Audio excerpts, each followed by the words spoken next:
Bonjour à tous et bienvenue dans cette nouvelle série vidéo qui s'appellera Construisons ensemble. L'objectif étant que je construise par rapport à vos besoins en gestion des compétences.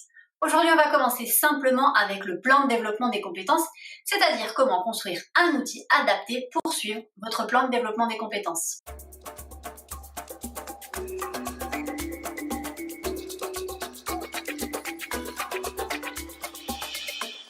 Il y a à peu près un an, je vous avais fait une vidéo sur construire son plan de développement des compétences via Excel, parce que c'est clairement l'outil que vous utilisez le plus. Mais aujourd'hui, je vais vous montrer comment on peut créer son plan de développement des compétences grâce à Notion, et vous allez voir, c'est un peu révolutionnaire, vous allez pouvoir y mettre énormément d'éléments. Donc on va construire aujourd'hui un plan de développement des compétences qui vous servira pour un suivi administratif. Nous n'irons pas sur la partie financière qui demande un certain nombre de compétences et je ne veux pas vous faire une vidéo d'1h30. Toutefois, si vous êtes intéressé par la partie financière, n'hésitez pas à le dire en commentaire et je vous ferai une seconde vidéo sur la partie financière. Avant d'aller pleinement sur Notion, je vous préconiserais déjà d'identifier quelles sont les bases de données et les pages dont vous avez besoin. Et pour ce faire, nous on va utiliser Canva et on y va tout de suite. La première base de données dont vous allez avoir besoin, c'est la base de données projet de formation. Vous allez avoir ensuite une base de données concernant vos salariés. La base de données salariée, elle vous permettra donc d'associer vos projets formation à l'ensemble de vos salariés. Ensuite, vous allez avoir une base organisme de formation, comme ça vous permettra de faire le lien avec les organismes de formation et de retrouver l'ensemble des informations concernant les organismes de formation. Et pour finir, on va se créer une base de données qui sera une base de données tâches, où vous allez donc pouvoir associer toutes les tâches qui sont liées à vos projets. Maintenant, nous avons nos 4 bases de données principales, en tout cas pour le plan de développement des compétences pour son suivi. On va donc associer un certain nombre de bases de données ensemble. La première chose, c'est de lier le projet de formation avec le salarié et donc le salarié avec le projet de formation. Ça vous permettra de retrouver les informations du projet de formation auprès du salarié, mais aussi de retrouver l'ensemble des salariés participant à vos projets de formation. Ensuite, on va associer nos projets de formation avec les organismes de formation. Nous pouvons aussi faire l'inverse, identifier l'intégralité des projets de formation qui ont été réalisés par les organismes de formation. Comme ça vous permettra, lorsque vous faites des bilans avec vos organismes de formation, d'identifier l'intégralité des formations qui ont été réalisées. Pour la base de données tâches, les seuls éléments auxquels on va les rattacher, c'est bien les tâches au projet et donc les projets aux tâches. Comme ça, encore une fois, ça nous permettra pour les projets de voir l'ensemble des tâches à réaliser et lorsqu'on ira sur une tâche, de voir le projet associé. Là, on a bien nos bases de données. On a donc nos 4 bases de données qui sont donc les projets de formation, les salariés, les organismes de formation et les tâches. Quelles sont les pages dont on a besoin en face? On va avoir besoin d'une page projet de formation, on va avoir besoin d'une page salarié, on va avoir besoin d'une page organisme de formation et on n'aura pas besoin de page tâches parce que finalement les tâches, on va les retrouver dans nos projets de formation. Donc, on ne va pas créer une page spécifiquement pour nos tâches. Maintenant que nous avons donc la trame de notre Notion, on va directement sur Notion. Donc ici, on va commencer notre Notion avec une page vide, donc une toute nouvelle page, comme vous pouvez le constater. Et donc, on va commencer à construire notre plan de développement des compétences. Dans notre plan de développement des compétences, il nous faut 3 pages. Projet de formation, salarié et organisme de formation. On va les créer maintenant. Pour nous faciliter la tâche, on va les mettre dans un bloc synchronisé. Maintenant qu'on a nos 3 pages, on va créer nos bases de données qu'on va mettre dans une seule et même page. Comme ça nous permettra d'avoir notre back-off. Donc là, j'ai créé la première base de données, la base de données projet. Et maintenant, on va y mettre les informations importantes, en tout cas celles qu'on souhaite voir apparaître dans notre base de données projet. Donc dans notre base de données projet, on va déjà avoir besoin du nom de la formation. Donc le nom du projet de formation. Une fois qu'on a le nom du projet de formation, on va pouvoir mettre la date de formation ou la périodicité de date de formation. Je vous préconise ensuite de mettre le type de formation, s'il s'agit d'une formation obligatoire ou non obligatoire. Cet élément est surtout important pour vos partenaires sociaux.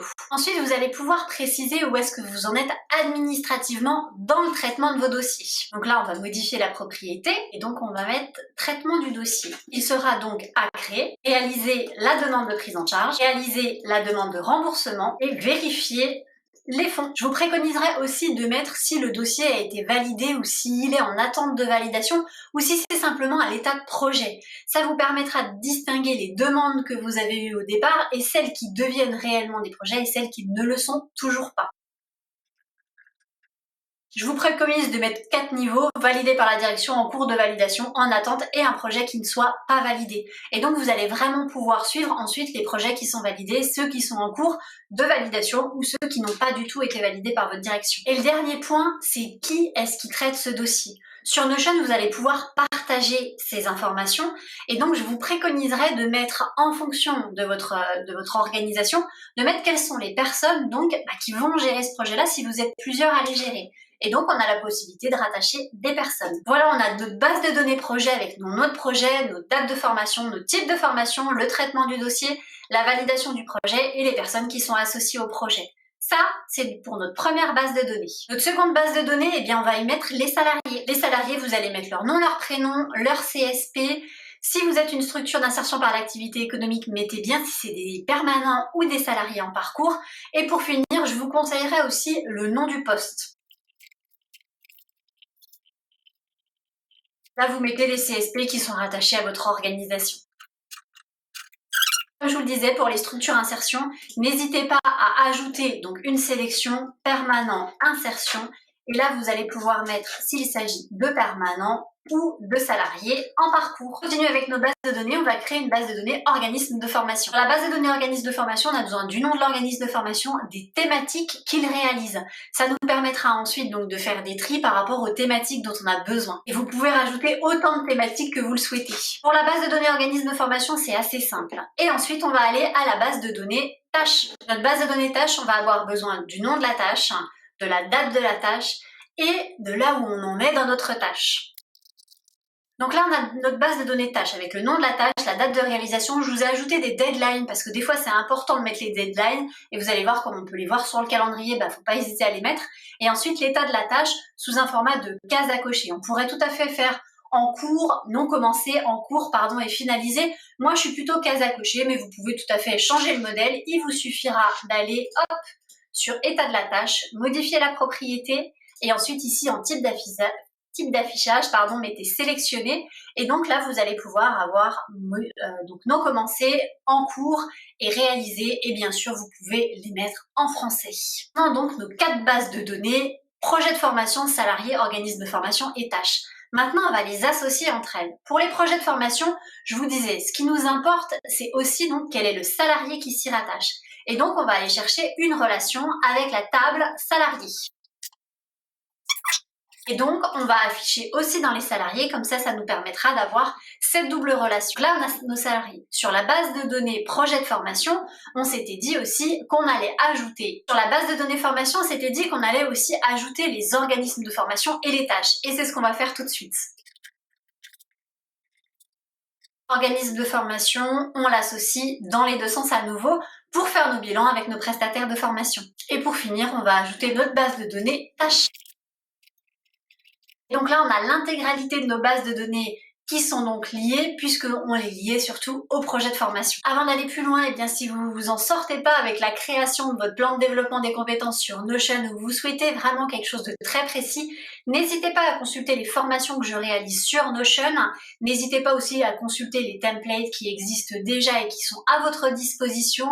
Et surtout, n'oubliez pas de vous abonner à la chaîne et de mettre un petit pouce bleu. Ça permet de promouvoir la chaîne et surtout de me soutenir. Revoilà ensemble sur la page d'accueil de votre Notion plan de développement des compétences et sur cette page, mettez ce que vous souhaitez et surtout ce qui vous semble être important. Si c'est le calendrier des projets de formation, n'hésitez pas à le mettre sous forme de calendrier. Si c'est là où vous en êtes dans votre dossier, dans le montage administratif, n'hésitez pas à le mettre aussi ici. Si c'est plutôt les tâches qui vous intéressent et surtout les personnes qui réalisent ces tâches, pareil, n'hésitez pas à le mettre ici. Moi, je vais vous construire ici une page d'accueil qui est plutôt liée à ce dont on a besoin d'habitude, c'est-à-dire notre calendrier de formation, mais aussi notre calendrier des tâches et où est-ce que nous en sommes administrativement parlant. Allez, je vous construis ça. Voici donc ce à quoi pourrait ressembler votre plan de développement des compétences, en tout cas votre page d'accueil. Et pour simplifier du coup la création d'un projet de formation, ce que je vous propose, c'est de créer un bouton Nouveau projet de formation. Donc là, vous voyez, je vous ai créé un bouton Nouveau projet. Quand vous allez cliquer sur Nouveau projet, eh bien vous allez avoir une page qui va s'ouvrir avec votre nouveau projet de formation. Et donc là, ça va vous ouvrir donc cette page où vous allez pouvoir ajouter eh bien, le titre du projet, par exemple gestion des compétences. Où est-ce que vous en êtes dans votre création de dossier? Donc on va considérer qu'il est à créer et que vous n'êtes pas déjà à la réalisation de la demande de prise en charge. La date de formation, là vous allez pouvoir inclure un organisme de formation. Comme je n'ai pas encore créé d'organisme de formation, je vais en créer un. Je vais créer donc Istia Compétences, que je vais donc créer une nouvelle page d'organisme de formation, comme ça on le retrouvera après. Ensuite, je vais pouvoir ajouter des personnes qui vont gérer le projet, des salariés en lien. Je n'ai pas de base de données salariés actuellement, eh bien je vais créer mon salarié, je me crée donc moi-même. Le type de formation, on va considérer que c'est une formation non obligatoire. Et ensuite, si on a des tâches, eh bien, on les retrouvera ici. Et donc, la validation du projet, on va considérer que c'est donc un projet qui a été validé par la direction. Ici, on pourrait créer un modèle qui nous permettrait donc d'avoir l'intégralité des informations concernant la gestion des compétences. Mais je vous le montre pas maintenant parce que sinon, encore une fois, cette vidéo serait beaucoup trop longue. Et donc, sur notre page d'accueil, on va aller dans Projet de formation. Et donc, on va retrouver ici notre projet de formation de gestion des compétences. La personne, donc le salarié qui est rattaché, si c'est une formation non obligatoire, en dessous, on retrouvera aussi les tâches lorsqu'on y mettra des tâches rattachées. Et bien entendu, on retrouvera aussi la personne en charge du dossier. Ici, sur notre suivi administratif, on va donc retrouver notre dossier gestion des compétences qui est à créer. On va pouvoir ajouter la propriété de la personne qui gère le dossier. Comme ça, on verra qui doit être en charge du dossier. Là, bien sûr, on ne la voit pas puisque je n'ai pas associé à une personne. Dans les tâches du projet, on va pouvoir associer donc une nouvelle tâche et on va écrire par exemple convention de formation. On va ajouter le fait qu'il nous la faille eh bien, pour cette fin de semaine. Je suis le 26 mai. Hop, je vais ajouter le projet de formation en lien et donc là, je vais aller chercher mon gestion des compétences et donc je l'ai ici. Tac. Et donc là, je vois qu'il n'est pas commencé et donc je pourrais tout à fait mettre qu'il est en progression ou réalisé ou je peux modifier la propriété pour la mettre donc sous un format de case à cocher et comme ça, je retrouve mes tâches réalisées et si elles ont été réalisées ou pas. Je pourrais aussi ajouter un filtre pour sortir toutes les tâches du projet qui ont déjà été réalisées. Et donc, à quoi vont nous servir nos pages ici? Eh bien, justement, ça va nous servir à faire des tris sur nos bases de données pour avoir des informations plus précises et on va le voir ensemble maintenant. Je vous ai donc construit dans vos différentes pages des informations qui peuvent être intéressantes pour vous. Sur la partie projet de formation, je vous ai donc mis des projets de formation par dossier, par personne en gestion. Donc là, vous allez retrouver, en fonction des personnes qui gèrent les dossiers, les différents dossiers qui leur sont attribués. Par dossier, donc par type de validation, si c'est projet non validé en attente, en cours de validation et validé par la direction.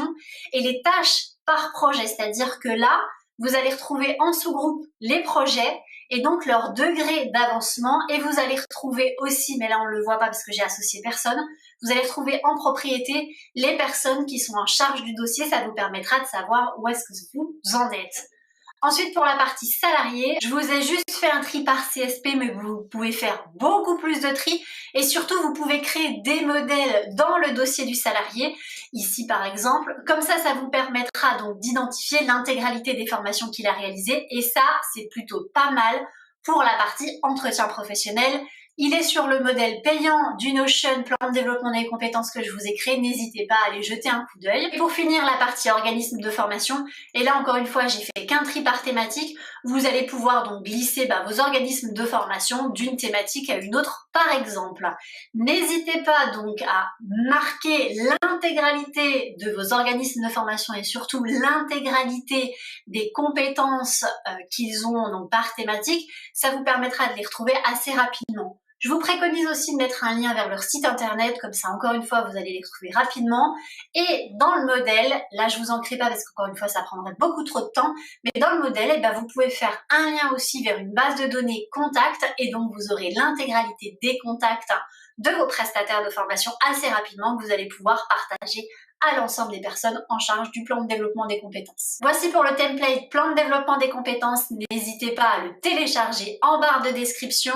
On se retrouve bientôt pour un Construisons ensemble. Si vous avez besoin d'une formation sur Notion et sur le plan de développement des compétences, je suis à votre disposition. N'hésitez pas à prendre rendez-vous dans mon agenda pour qu'on puisse en parler.